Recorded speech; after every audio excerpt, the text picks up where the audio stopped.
जय हिंद जय कबीर साहब। दोस्तों स्वागत है आप सभी का हमारे इस वीडियो में। दोस्तों दिल्ली जंतर मंतर प्रोटेस्ट के हालात कितने ज़्यादा नाजुक बने हुए हैं ये हम सब लोगों को पता है। लेकिन कल जब राहुल गांधी अपने पूरे स्टाफ के साथ पीएम आवास के बाहर जब धरना देने के लिए बैठे तो उनको जिस तरीके से हटाया गया, देखो मतलब वो लोग बोल रहे थे कि भाई अलाउ नहीं है यहाँ पे धरना देना, अलाउ नहीं है। ठीक है आप लोगों ने हटाया, लेकिन जिस तरीके से हटाया मतलब राहुल गांधी कोई छोटे मोटे नेता नहीं है भाई। राहुल गांधी एक बहुत बड़े नेता है। मतलब पीएम के अगर बात की जाए ना, पीएम के कंपटीशन की बात की जाए तो राहुल गांधी दिखते हैं वहां पे। लेकिन जिस तरीके से उनको हटाया गया, जिस तरीके से घसीट के उनको ले जाया गया, सच में मतलब यार सोचने वाली बात है। लेकिन कोई दिक्कत नहीं है, देखो ले गए आप लोग, ले गए। अब वहाँ पे अलाउ नहीं है तो भाई हटाना जरूरी है। हटाया आपने, जैसे ही हटाया आपने हटा दिया। लेकिन सबसे बड़ी बात ये थी कि राहुल गांधी का ये कहना था कि भाई जो एक दिन पहले प्रोटेस्ट हुआ था छात्रों का, उसके अंदर आप लोगों ने जिस तरीके से छात्रों के ऊपर लाठीचार्ज किया, छात्रों को आपने बुरी तरीके से पीटा घसीटा। मतलब मैंने आप लोगों ने सब लोगों ने वीडियो देख रखी है, किसी का यहाँ से सर फट रखा है, किसी का यहाँ से फट रहा है, किसी का हाथ टूट रहा है, किसी का मांस दिख रहा है फट के, किसी के पैर टूट रही है। मतलब तकरीबन तो हालत खराब कर दी स्टूडेंटों की इन्होंने। और अगर आप लोग देखोगे ना स्टूडेंटों के, तो तकरीबन तकरीबन 95 क्या 99 क्या 100% स्टूडेंट ऐसे आप लोगों को देखने को मिल जाएंगे जिनके ऊपर घाव बन रहे हैं। डंडे जो उनके ऊपर पड़े हैं ना, जो उनके ऊपर लठ पड़े हैं, डंडे पड़े हैं, उनके निशान आपको सब स्टूडेंटों के ऊपर देखने को मिल जाएंगे। पीठ पे, मंगरों पे, हाथों पे, पैरों पे, सब जगह पे। और भाई जिस तरीके से मतलब पीटा गया ना, मतलब मैंने देखा कि एक बच्चा ऐसा था बेचारा, जब पुलिस वाले आ रहे थे तो उनके आगे ऐसे झुककर उनको मतलब ऐसे जैसे मतलब प्रणाम करते हैं ना कि भाई उनको उनके आगे बिल्कुल मतलब समर्पित हो गए कि भाई हमको छोड़ दो प्लीज। एक ऐसे झुक के बैठ गया था ऐसे। वीडियो मेरे पास है नहीं, वरना मैं आप लोगों को वीडियो भी दिखाता। ऐसे झुक के बैठ गया, लेकिन फिर भी पुलिस वाले आते हैं भाई साहब उन पे मतलब ऐसे ऐसे डंडे चलाते हैं, लठ चलाते हैं जैसे कि वो आतंकवादी हो। और वैसे भी धर्मेंद्र प्रधान जी ने तो बोला था कि भाई ये दहशतगर्दों की बी टीम है। अब देखो यहाँ पे सबसे बड़ी सोचने वाली बात ये है कि अगर दहशतगर्दों की बी टीम है भारत के अंदर, अगर आप लोग युवाओं को दहशतगर्द समझते हो, आतंकवादी समझते हो, हालांकि है तो कोई भी नहीं है आपकी नज़रों में, अगर आप युवाओं को आतंकवादी समझते हो तो भाई ये तो आपकी एक मतलब जिम्मेदारी वाली बात ही नहीं हुई। आप फिर सरकार आपकी ठीक नहीं है। क्यों? क्योंकि रीजन है उसके पीछे का। जिस तरीके से माँ बाप तो मौज करते रहे तो फिर उनके बच्चे तो बिगड़ेंगे, जाहिर सी बात है। और बिगड़ेंगे तो इसमें गलती माँ बाप की है, क्योंकि माँ बाप तो मौज करने में बिजी है। वैसे ही आपकी सरकार मौज करने में बिजी है। अगर अब स्टूडेंट अपना हक मांग रहे हैं तो आप उनको दहशतगर्द बता रहे हो, तो भाई इसमें सबसे ज़्यादा अगर गलती किसी की है वो आपकी सरकार की है। दूसरी नंबर की बात यह है कि आप सोनम वांगचुक को उठा के ले गए, सोनम वांगचुक को उठा के ले गए आप लोग। मतलब इतने दिनों से वो भूख हड़ताल में बैठे थे, जब से आपको नहीं दिखा, आपने बात करना जरूर नहीं समझा, आपने कुछ जरूर से नहीं समझा, आप आए और सीधा सोनम वांगचुक को उठाकर ले गए। तीसरे नंबर की बात यह है कि आपने जिस तरीके से उस स्टूडेंटों को पीटा, जब आपसे पूछा गया कि आपका नेम प्लेट कहाँ है, पुलिस वाले जो थे उनके यहाँ पे नेम प्लेट नहीं थी, बिना नेम प्लेट के वो आए थे और वो स्टूडेंटों को पीट रहे थे। अब देखो जाहिर सी बात ये है कि भाई जब नेम प्लेट नहीं है तो क्या क्या ये बात सही है कि वो पुलिस वाले हैं? भाई ऐसा भी तो हो सकता है कहीं से नौटंकी में से जो नकली ड्रेस है पुलिस की वो लेके आ गए हो। कोई भी अपर जो भी गुंडागर्दी, मतलब पहले भी प्रोटेस्ट के अंदर प्रोटेस्ट को खराब करने के लिए बहुत सारे लोग आए थे। ऐसा भी तो हो सकता है नौटंकी में से पुलिस की ड्रेस ले लियो उन्होंने, जो प्रोटेस्ट को पहले लोग खराब कर रहे थे और वही पुलिस की ड्रेस पहन के आ गए हो प्रोटेस्ट को खराब करने के लिए। ऐसा भी तो हो सकता है। लेकिन जब पूछा जाता है कि भाई आप लोग नेम प्लेट क्यों हटा दिया आपने, तो एक मैडम जी बोलती है कि गर्मी गर्मी लग रही थी इसलिए हटा दिया। मतलब ये सेंस वाली बात तो दिख नहीं रही है कहीं दूर दूर तक। गर्मी लग रही थी इसलिए नेम प्लेट को हटा दिया, ये पुलिस वालों का कहना है। और पुलिस वाले भाई साहब मैं बताऊं कितने हरामखोर है, उन्होंने नियत्ते बच्चों को पीटा बेचारों को, इतने ज़्यादा हरामखोर है। अब बहुत सारे लोगों को देखो, अब मतलब स्टूडेंटों की मांग क्या है? अगर मोटी मोटी मांगों की बात करें तो पहली मांग तो यह है कि धर्मेंद्र प्रधान इस्तीफा दे।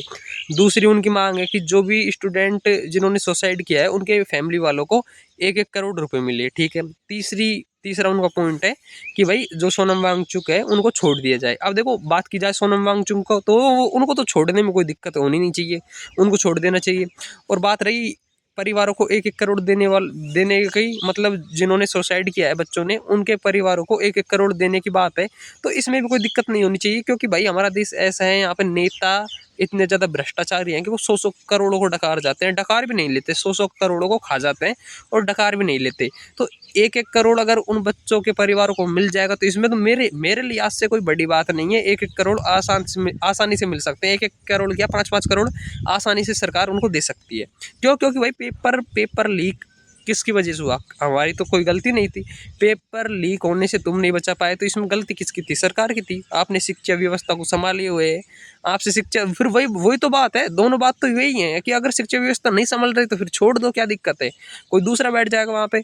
मतलब 2 चीज़ तो हो गई। सोनम वांगचुक को आसानी से छोड़ सकते हैं, कोई दिक्कत नहीं होनी चाहिए उसमें। परिवार वालों को 1-1 करोड़ दे सकते हैं, उसमें कोई दिक्कत नहीं होनी चाहिए। तीसरा पॉइंट ये आता है कि वो जो धर्मेंद्र प्रधान है, शिक्षा मंत्री हैं, उनको इस्तीफा दिलवाओ। अब यहाँ पे बहुत सारे लोगों का ऐसा कहना है कि भाई धर्मेंद्र प्रधान को मोदी जी इस्तीफा देने के लिए तैयार नहीं होंगे। इसके पीछे का रीजन है क्यों? अगर इस्तीफा हो जाएगा तो ये मोदी जी के लिए डिसरिस्पेक्ट वाली बात होगी। मतलब मोदी जी ऐसे सोचेंगे कि भाई मेरी नाक कट गई। ऐसा लोगों को कहना है कि अगर मोदी जी ने धर्मेंद्र प्रधान को इस्तीफा दिलवा दिया, क्योंकि धर्मेंद्र प्रधान शिक्षा मंत्री है और उनसे शिक्षा व्यवस्था संभल नहीं रही है, तो फिर ऐसे तो बीजेपी में तो भरे पड़े हैं। किसी से रेल मंत्री किस मतलब जितने भी मंत्री है ना, अब नितिन गडकरी की बात लगा लो, वो गन्ने का रस मिला रहा है। तो लोगों का ये कहना है कि अगर धर्मेंद्र प्रधान ने इस्तीफा दे दिया तो अगली नंबर नितिन गडकरी का आएगा, क्योंकि उसको लोग हटाने की मांग करेंगे। तो मतलब सरकार के अंदर कोई भी मंत्री ठीक काम कर ही नहीं रहा है, तो मतलब पूरे मंत्रियों को चेंज करवाने की मांग उठेगी। तो इसलिए मोदी जी ये सोच रहे हैं कि भाई मेरी डिसरिस्पेक्ट हो जाएगी, इसलिए धर्मेंद्र प्रधान को इस्तीफा देने के लिए मोदी जी राजी नहीं होंगे। तो देखो मेरा तो मानना खैर ऐसा है नहीं, मैं तो नहीं सोचता ऐसा। मोदी जी एक अच्छे नेता हैं, वो एक बड़े नेता हैं, अच्छे नेता हैं, समझदार नेता है। कुछ ना कुछ रीजन होगा उनके पीछे का, लेकिन मेरा मानना ये है कि मोदी जी शिक्षा व्यवस्था किसके लिए है? युवाओं के लिए है। अगर युवा शिक्षा व्यवस्था से खुश नहीं है तो मेरा मानना ये है कि धर्मेंद्र प्रधान को इस्तीफा दे देना चाहिए। मेरा मानना है ऐसा। पता है क्यों? युवा इतने दिनों से प्रदर्शन कर रहे हैं, ठीक बात है। इतने सारे पेपर लीक हो गए, ठीक बात है। इतने सारे बच्चे मर गए, ये बात भी ठीक है। लेकिन युवा क्या चाह रहे हैं? सिर्फ आपसे इतनी सारी चीज़ हो गई, इसके बदले में एक चीज़ चाह रहे हैं, इस्तीफा, कि धर्मेंद्र प्रधान इस्तीफा दे। और ऐसा नहीं है कि आप दिलवा नहीं सकते, आप आसानी से दिलवा सकते हो। आपके पास तो नेताओं की कमी है क्या? इतने बड़े बड़े महान नेता हैं आपके पास शायद, तो आप किसी को भी उठा के बैठा दो ना, क्या दिक्कत है? किसी को मतलब धर्मेंद्र प्रधान को हटाओ और किसी भी अच्छे से को देख के बैठा दो, क्योंकि आपके तो भरे पड़े हैं नेताओं की, कोई कमी थोड़ी है। पूरी की पूरी सरकार आप चला रहे हो, तो किसी को भी बैठा दो, क्या दिक्कत है? सिर्फ एक शिक्षा मंत्री का इस्तीफा ही तो चाहिए, पूरे युवा शांत बैठ जाएंगे। जितने भी मतलब फिर बात ये आ जाती है कि अभी बहुत सारे लोग ये बोल रहे हैं कि भाई जो पॉलिटिशियंस आ रहे हैं ना, जो राजनेता आ रहे हैं सीजेपी को प्रोटेस्ट में, तो भाई ये ना अपनी अपनी राजनीति को चमकाने के लिए आ रहे हैं। तो देखो सबसे बड़ी बात तो ये है कि ऐसे कोई देश का युवा ऐसा कोई पागल नहीं है कि कोई राजनीतिक पार्टी वाला नेता ये बोलेगा कि भाई हम प्रदर्शन करेंगे, आ जाओ, तो लाखों की भीड़ वहाँ पे इकट्ठी हो जाएगी। ऐसा नहीं है, कुछ भी नहीं है मेरे भाई। सबसे पहले कदम प्रोटेस्ट के लिए युवाओं ने उठाया था, युवाओं ने उठाया है। युवा प्रोटेस्ट कर रहे हैं, पॉलिटिशियंस हैं वो बाद में आ रहे हैं। युवा मतलब बोलते हैं ना कि जलती आग में हाथ सेकना, तो राजनेताओं का कोई ज़्यादा बड़ा इसमें रोल नहीं है। आग तो पहले से जल चुकी है। आग का मतलब मेरा ये नहीं है कि कोई दंगे भड़का रहे हैं, नहीं। मेरा मतलब ये है कि प्रोटेस्ट तो पहले ही शुरू हो चुका है। राजनेता तो सिर्फ उस आँच में हाथ सेकने का काम कर रहे हैं, उससे ज़्यादा और कुछ नहीं। और देखो ये बात है, देखो अगर कोई अदर पार्टी वाला बोल भी रहा है, अगर कोई दूसरी पार्टी वाला बोल भी रहा है कि भाई धर्मेंद्र प्रधान को इस्तीफा देना चाहिए, तो इसमें गलत क्या है यार? क्या कोई दूसरी पार्टी वाला शिक्षा व्यवस्था की मांग नहीं कर सकता क्या? ठीक शिक्षा व्यवस्था की मांग नहीं कर सकता? मैं किसी भी पार्टी के साथ हुई नहीं, मेरे को सारी की सारी पार्टियां एक जैसी लगती है। ऐसा नहीं है कि मैं बीजेपी का सपोर्टर हूँ, कांग्रेस का, आम आदमी पार्टी का, या फिर चंद्रशेखर का, नहीं, ऐसा कुछ भी नहीं है भाई। मेरे भाई मेरे लिए तो सारी की सारी राजनीतिक पार्टियां एक जैसी हैं। लेकिन मेरा बोलना सिर्फ इतना है कि अगर कोई दूसरी पार्टी, बीजेपी के अलावा कोई दूसरी पार्टी वाले बोल रहे हैं कि भाई शिक्षा व्यवस्था ठीक होनी चाहिए, धर्मेंद्र प्रधान को इस्तीफा देना चाहिए, तो इसमें बुरी बात क्या है? धर्मेंद्र प्रधान इस्तीफा क्यों ना दे? क्योंकि शिक्षा व्यवस्था तो हम सबको पता है कि अच्छी तरीके से पता है कि सब शिक्षा व्यवस्था डामाडोल हुई पड़ी है। और ये चीज़ तो यार मतलब दूसरे पार्टी वाले क्या, ये चीज़ तो बीजेपी को खुद को समझनी चाहिए कि शिक्षा व्यवस्था खराब है। और मतलब जिस तरीके के हालात है ना भारत में, मतलब दंगे भड़काने का काम कर रहे थे पहले उन्होंने, जो सीजेपी के प्रोटेस्ट में आए थे, कुछ पहले आए थे, सनातनी बन के आए थे। हालांकि अब तो उनका दूर दूर तक नामो निशान दिख नहीं रहा है, कहीं पे भी दूर दूर तक नहीं दिख रहा है। और ये अच्छा है उनके लिए कि वो अब नहीं आ रहे सीजेपी प्रोटेस्ट में, वरना तो अब तो उनका शायद वो सनातन नहीं बनते हैं ना, तो शायद भगवान उनको जल्दी बुला लेते हैं कि भाई तुमने मेरा बहुत अच्छा काम किया है, सीजेपी प्रोटेस्ट में करंट में गए हो, तो शायद हो सकता है भगवान उनको जल्दी बुला लेते। लेकिन अभी तो यहाँ पे कोई भी देखने को नहीं मिलेगा। और बाकी मेरा यही है कि भाई जितनी जल्दी हो सके मोदी जी आप कुछ करें, आप एक अच्छे नेता हैं, हम आपसे यही उम्मीद करते हैं, मैं खासकर यही उम्मीद करता हूँ कि मोदी जी जो भी करेंगे अच्छा करेंगे, जो भी करेंगे अच्छा करेंगे। और देखो बात ये है कि जो जो बच्चे मरे हैं उनको तो 1-1 करोड़ दिए जाएं, लेकिन जिनके सर फोड़ा है, हाथ टूटे हैं, पैर टूटे हैं, कम से कम उनका इलाज तो करवा दो, उनको इलाज तो करवा दो भाई। और देखो बात ये है कि हम मतलब नारा लगाते हैं कि भाई देश के युवा हैं, देश के युवा हैं, और खासकर जो लड़कियां रहती हैं उनके लिए तो मोदी जी ने एक बढ़िया नारा निकाल रखा है कि बेटी बचाओ बेटी पढ़ाओ। जबकि हमने दिल्ली प्रोटेस्ट जंतर मंतर पे जो प्रोटेस्ट अभी के टाइम पे करंट में चल रहा है, उसके अंदर हमने अच्छी तरीके से देखा है कि किस तरीके से लड़कियों को भी पीटा जा रहा है, लड़कियों को भी नहीं छोड़ा जा रहा भाई, लड़कियों के ऊपर भी लठ चलाए जा रहे हैं, और उनको भद्दे भद्दे कमेंट उनके ऊपर किए जा रहे हैं, उनको गालियां दी जा रही है। और भाई मतलब लड़कियों पे थप्पड़ और लाठी बरसाना तो आम चीज हो गई, आम चीज हो गई। मतलब बोलते हैं ना कि लड़के और मजाकिया चीज लगेगी आपको थोड़ी बहुत, मजाकिया चीज बोलने जा रहा हूँ कि लड़के लड़की लड़के और लड़कियां एक कर दी, लड़के और लड़कियां एक कर दी भाई बीजेपी प्रोटेस्ट मतलब सीजेपी प्रोटेस्ट के अंदर पुलिस वालों ने। क्यों? क्योंकि जितने लठ लड़कों के ऊपर बरसाए गए ना, उतने ही लठ लड़कियों पे भी बरसा दिए। मतलब इक्वल कर दिया पूरा मामला, लड़का लड़की का कोई भेद नहीं छोड़ा इन्होंने। और बोलते हैं कि भाई बेटी बचाओ बेटी पढ़ाओ, जबकि लड़कियों को इतनी बुरी तरीके से मारा है इन लोगों ने। अब यार क्या बात बताएं। और जो पुलिस वाले हैं यार, मेरे तो एक चीज समझ नहीं आती, मतलब पुलिस वाले इतने मतलब इस तरीके का व्यवहार कर रहे हैं कि भाई जैसे कि आतंकवादी हो। तो सबसे बड़ी बात मैं बोल तो रहा हूँ कि अगर तुम लोगों को ऐसा लगता है कि देश का युवा आतंकवादी है, अगर वो सच्चाई के लिए आवाज उठा रहा है और तुमको ऐसा लग रहा है कि वो आतंकवादी है, तो इसमें सबसे बड़ी तो गलती तुम्हारी है। क्योंकि तुम्हारी इतनी बड़ी पार्टी है, तुम्हारी इतनी बड़ी पार्टी होते हुए अगर देश का युवा हालांकि आतंकवादी है नहीं, लेकिन तुम्हें ऐसा लगता है कि आतंकवादी है, तो मतलब ऐसा युवाओं के दिमाग में क्या फिट बैठ गया तुम्हारे खिलाफ? तुम लोग यार एक हल्की सी चीज मांग रहे हैं, वो एक हल्की सी चीज की धर्मेंद्र प्रधान इस्तीफा दे दे।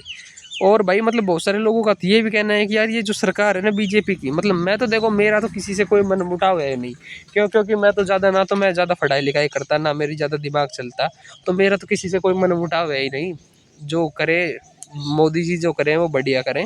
बाकी बहुत सारे लोगों का तो ये भी कहना है कि यार ये जो बीजेपी है ना, ये मतलब अंग्रेजों से भी गई गुजरी है, अंग्रेजों से भी गई गुजरी है। क्योंकि जब महात्मा गांधी प्रोटेस्ट करते थे ना, महात्मा गांधी करते थे, तो अंग्रेज आते थे, बात करते थे, उनके स्वास्थ्य के बारे में बात करते थे, और उनकी जो मांगे रहती थी उनके ऊपर भी वो सोचते थे, और पूरी तरीके से ठीक तरीके से प्रोटेस्ट को ख़त्म कर देते। लेकिन जो भारत में अभी के टाइम पे हो रहा है, सोनम वांगचुक इतने दिनों से प्रोटेस्ट को लेकर बैठे हुए थे, उनसे ना तो बात की गई, ना उनके हालचाल को पूछा गया, सीधे आए। और भाई और मतलब एक नेता तो बोल भी रहा था कि भाई ये जो सोनम वांगचुक है ये चीन का एजेंट है, इसे वहाँ से फंडिंग आती है। मतलब इस तरीके के कमेंट सोनम वांगचुक के ऊपर किए गए, और जब उनको उठाया गया तो सफ़ेद चादर लगा के उनको उठा ले गए, धर ले गए। मतलब बात करना तक जरूर नहीं समझा सोनम वांगचुक के साथ। तो मतलब भाई, तो भाई मैं तो ये कहना चाहूँगा कि मोदी जी अगर देश के युवा, अब देश के युवाओं के दिल में अगर कड़वाहट है तो आप उसे मिठास में बदले।